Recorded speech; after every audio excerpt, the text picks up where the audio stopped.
Jason Holt hung back, his desire to be in the center of everything, the reason they occasionally referred to him as Gossip Girl.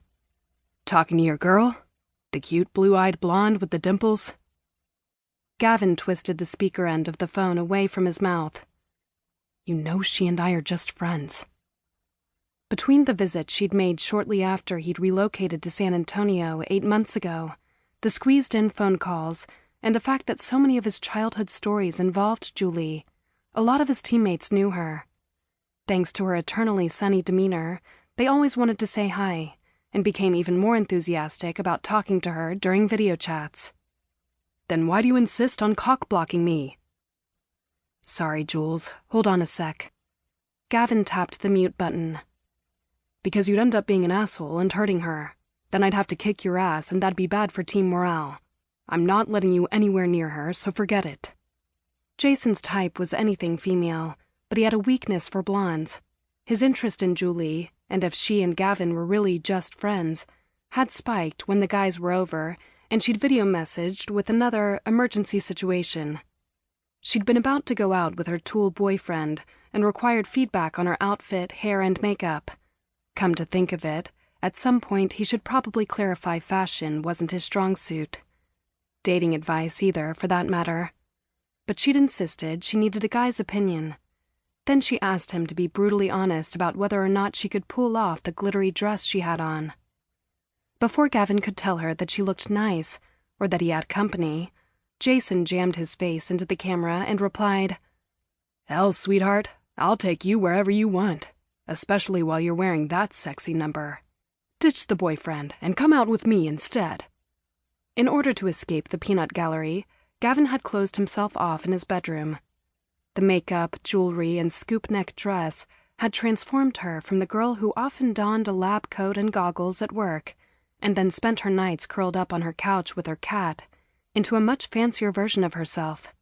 A protective surge had seized him, partially because he disliked her boyfriend and didn't have faith the guy could properly protect her if a situation required it. But he'd shoved that away, assured her she looked great, and told her to have a good time at the opera. Not his scene, or hers as far as he knew, but she'd been trying something new. The next morning she'd called crying. Even though she'd thought the date had gone well, she'd been unceremoniously dumped. The edge of the phone dug into Gavin's palm as he recalled how helpless he'd felt, and how much he'd wanted to go have a talk with the asshole. A lucky asshole at that, because if he hadn't been a couple of states away... He clenched and released his fist. He still wanted to have a discussion with the guy, but that had happened 4 months ago, and Jules claimed she was over it. "Gavin, are you still there?" He quickly unmuted the call and lifted his phone to his ear again. "Yeah, I'm here." Jason leaned in, nearly headbutting him. "Hi, Julie." "He's talking to Julie?"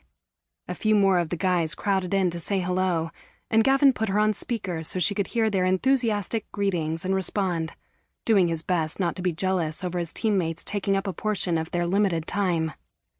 "At least I'll see her soon. Then maybe it won't feel like we never get to fully catch up."